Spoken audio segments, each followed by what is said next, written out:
Assalamu alaikum warahmatullahi wabarakatuh. My name is Zaynul Zayd from TKA, and this is my board connections. So as you can see here, we have a blue light. For this is when this button is pressed. This is for Wi-Fi connection. This is for MQTT connection, and this light here, it will blink every time I receive a what do you call it? A telegram notification. So this is my gas sensor. This is my ultrasonic sensor. This is my DHT22 sensor, and this is my ESP board. So I have my wiring here, and currently it's already running in Arduino. And as you can see, we have values, but this is locally, meaning I haven't. It's not uploaded to Node-RED. So now what I will do is I will press this, and once I press that, right now this is button pressed, and it will show that it's connecting. And when it connects to Wi-Fi, as you can see here, it turns on. And once it connects to our broker, it will light. This will light up. So we'll see when that lights up in a second. All right. Okay, so as we can see here, my blue button light has turned off already. My Wi-Fi is running. My MQTT is live, and my Telegram notifications are being sent. So currently, it is updating live on here as well, as you can see. And not only that, I will show you that this is my sensor data coming in. As you can see here, it is updating periodically. And as you can see, prior to this, I did have a lot of older messages. And here is an example of an alert when high gas levels are detected. This alert only pops up when I sort of modified my information so that I could get an alert, so I could demonstrate it. Next, I will show how it looks when temperature alert comes up. This is an example of high temperature detected. See, these results were much earlier because I did have to edit my readings quite a bit, because I wanted to show off like how it would look if something exceeded the threshold set. Re-looking at the wiring, as you can see, this blinks as Telegram notifications come in. This is my MQTT connection. This is Wi-Fi connection. As long as these light up, that means there is connection here and there is connection to Node-RED. Now we will be looking at Node-RED next. Thank you. Shooting in 3, 2, 1. Assalamualaikum warahmatullah. So now we will be looking at my Arduino coding here. So as you can see here, we had to configure my SSID and password to be the connection we're using. So for me, I'm using my own personal data. So this is my username and my password. This is the broker we're using to connect to MQTT. This is like the MQTT connection host. This is my topic, and this is my client ID. So this will be relevant later when we look at our Node-RED coding. Okay. So here, as you can see, this is me defining what DHT type I'm using, which is DHT22. This is the pin I use, which is DHT pin 21. Here are all the pins related to my connections currently. So for example, if I have a connection to the connections for my, let's say, my ultrasonic sensor or my gas sensor or my LEDs, they have their own connections here, as you can see. These are their respective pins. And then as you can see here, this is coding used to adjust for the debounce. And as you can see here as well, we have certain delays, we have certain messages I want to appear in my serial monitor to show that MQTT and Wi-Fi is connected. And as we get lower on down the coding here, we can see we use millis. Millis and debounce delay, this stuff helps with my button input, ensuring that when I click my button press, when I press my button, it doesn't repeat my inputs, meaning usually when you press a button, it might when you click down and let go, there might be a slight jump in that input. So sometimes that can affect how accurate your system is. So we did need to implement something to adapt to that problem, which is Melis, the sort of button delay remedy. For example, like here, debounce delay. Debounce, think of it like when you drop a ball. If you drop a ball and you let it drop, it's going to bounce up, hit the ground again, and bounce up a bit, and hit the ground again. It will have its little echo, right? So think maybe for a button, right? When I press it and let go, there might be a second where it bounces a little bit back. So that could affect accuracy. That's why we have to implement Melis.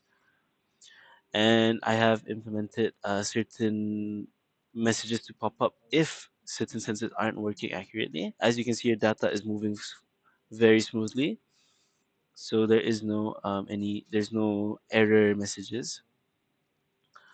So as you can see, this is extra coding, and we're going to be looking at my Node-RED coding now. So let us look at my Node-RED, sorry, not my Node-RED coding, my Node-RED flow. So this is my Node-RED flow, and currently this was me getting ready for my dashboard here. So as you can see here, we have this setup here. This was for us to learn how to send how Node-RED works in sending data. So these random temp, random humidity, random gas, random ultrasonic, these inputs send these random number information into these functions, which send it to my SQL, my database. So as you can see here, I have a database already set up, Zaynul 3A. This is my table sensor data, and this is the information that we have here. These are the columns. So we can look at browse here if you want to verify what exactly I have. Moment.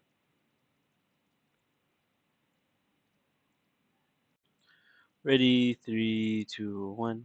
All right, so here is the data that has come in.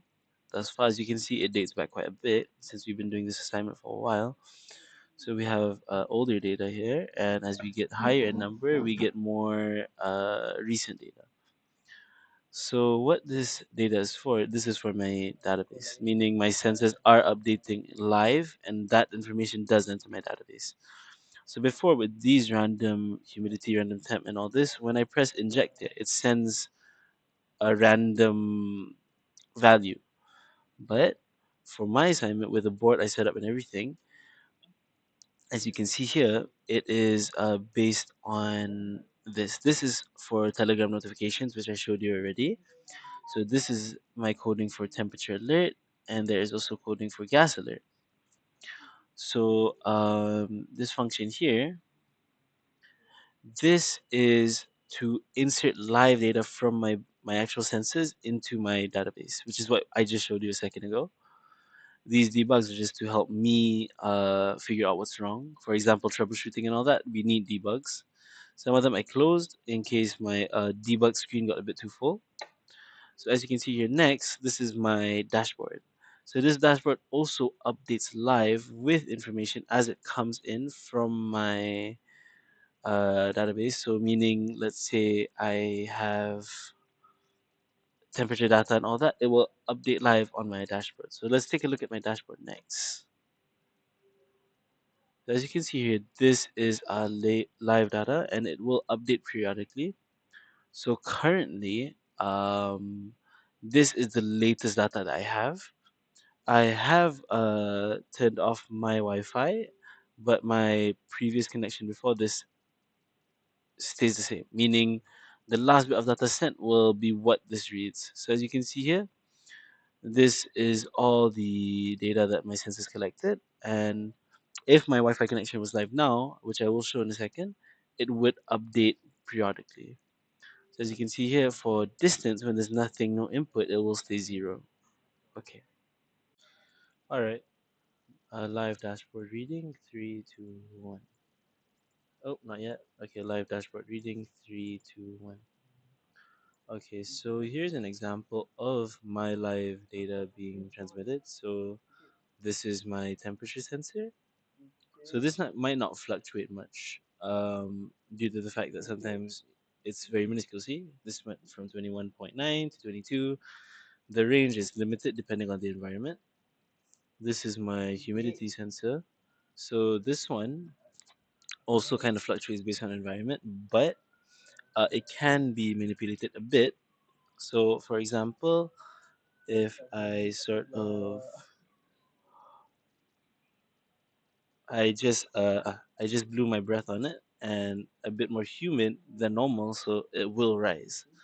Let's see. Once again, I'm going to breathe a bit on my DHT sensor, and it should raise the humidity just slightly. Let's see. There we go. See. So the humidity will rise accordingly, and then we'll see my gas sensor here. So gas sensor, I can't do much about it, as it's an MQT gas sensor, MQ2 gas sensor, and I can't really simulate the gas that looks for.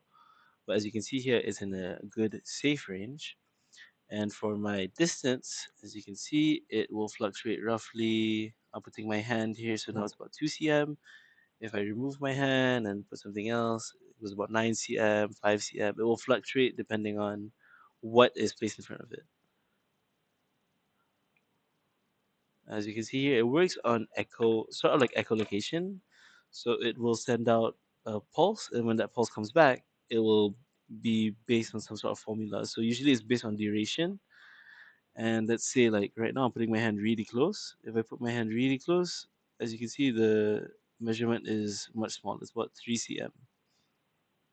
So that is all for my dashboard from Node-RED, and that is all I have to present on this topic.